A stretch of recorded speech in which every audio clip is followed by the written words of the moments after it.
ულამაზესი როსანა ხვიარა ორაგულისფერ ვარდისფერი ყვავილებით ძალიან ძლიერი მყარი ღეროებით ჯამრთელი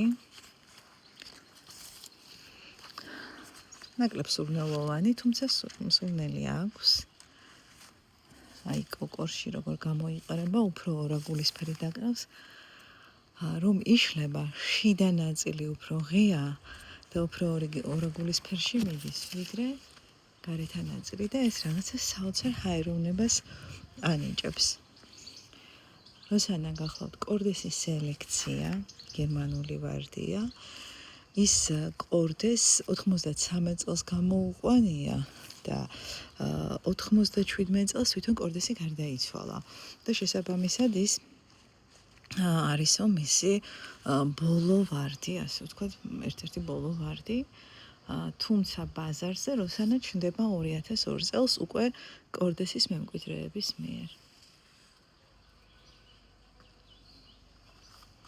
ძალიან კარგი, ძალიან მოყვავილე, ოდნავ გვიან იწყებს ყვავილობას, ვიდრე მაგალითად ოსტინები, მაგრამ ყვავილი დიდხანს უჭირავს. მოაქვს და მოაქვს ახალი ყლორტები. მოკლედ, ჩვენი რეკომენდაცია როსანას. ასევე როსანა ძალიან კარგად კალმდება. მე თვითონ დავაკალმე. მეორე წელს უკვე უძლიერესი ნერგი მაქვს, ჩემთვის დავაკალმე. მეორე ბაღში. ძალიან კარგი ვარდია. ვესტერლენდი მისი ყვავილობის ყველა მდგომარეობაში შეგიძლიათ ის მუდმივად იხილოთ, იმიტომ რომ გაყვავდება, მე მიმაჩნია რომ ეს არის მუდმივად მოყვავილე. მოძლიერებული, უკვე ძლიერი ნერგი, პირველ 2 წელზე ვერაფერს ვერ ვიტყვი. ესე იგი მოძლიერებული ძირი მთელი ზაფხულის განმავლობაში მუდმივად ყვავილობს. კოკრები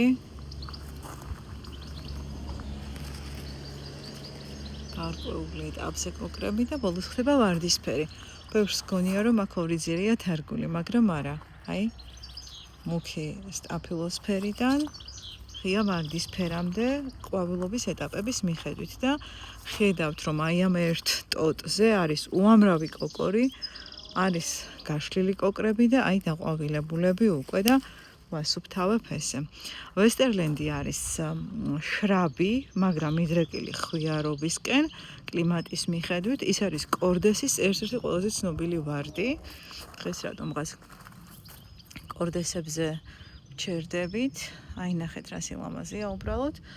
მიუხედავად იმისა, რომ ამბობენ, რომ მისი ყვავილი დიდხანს აძლევს, იმდენად ტალღებად კი არა, იმდენად ეს ეტაპობრივად ყვავილობს, რომ ამას ვერ გრძნობთ, რომ ყვავილი მალე ცვივა.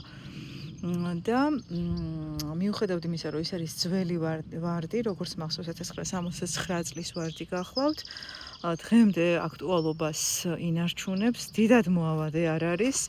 აი წელს მიიღეს ცოტა ნაკლები წამლობა და ბევრი წვიმა და ცოტა შავლაქიანობას ვამჩნევთ, მაგრამ არა კრიტიკულად, რა თქმა უნდა, ძალიან უყვარს ახალი ბაზალურების ამოყრა.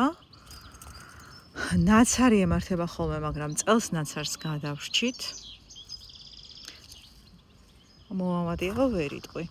და ეხლა მაქვს მისი ეს ნაწილობრივ გასხლის პროცედურები. აი ნაწილ ვარძე, ნაწილი ტოტები მთლიანად ამოსაღებია, ნაწილი კი მხოლოდ აი ვაჭრით აი ამ სათითაო დამჭკრა ყვავილებს. ეს მესამე შედევრი როზარიო მიუტერსენი.